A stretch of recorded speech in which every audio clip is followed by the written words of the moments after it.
नमस्कार,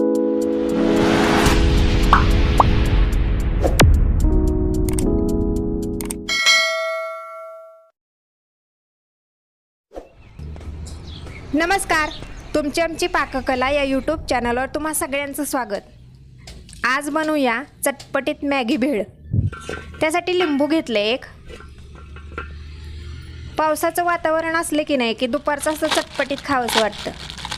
मॅगीचं एक पॅकेट घेतले आणि हातानेच अशी मॅगी बारीक करून घेते.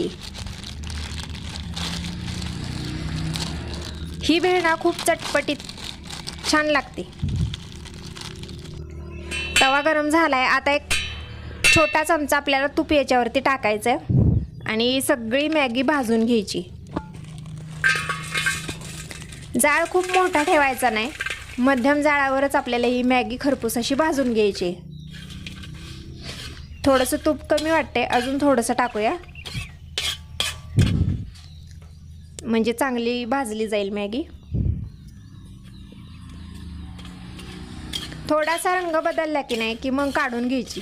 फार अशी करपू द्यायची नाही आहे. झाली आपली. आता काढून घेऊया. आता याच्यामध्ये मी शेंगदाणे, 4-5 काजू, 4-5 बदाम त्याचे तुकडे करून घेतले आणि ते सुद्धा आपल्याला थोड्याशा तुपावरती भाजून घ्यायचे. तुमच्याकडे काजू बदाम नसतील, नुसते शेंगदाणे भाजले तरी सुद्धा चालेल. तेही आता काढून घेऊया. आता भेळ बनवायला घेऊया आपण.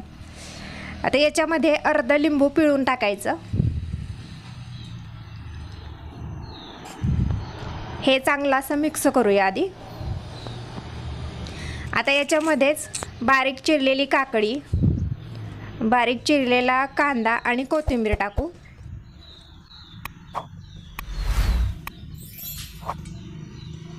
आता हे छान असं मिक्स करून घेऊ, जेणेकरून काकडीतला ओलावा मॅगीला लागेल आणि मॅगी मऊसूद होईल.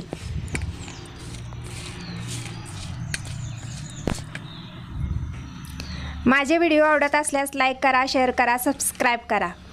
आता याच्यामध्ये एक छोटा चमचा टोमॅटो केचप आणि एक छोटा चमचा शेजवान चटणी टाकायची आणि हे सुद्धा छान असं मिक्स करून घ्यायचं आहे.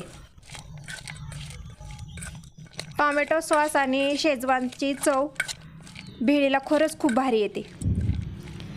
आता सगळं मिक्स करून झाल्यानंतर याच्यामध्ये मॅगीमध्ये जो मसाला येतो तो मसाला टाकायचा आणि तो सुद्धा मिक्स करून घेऊया. तयार आहे आपली चटपटीत मॅगी भेळ. तुम्हीही ट्राय करा.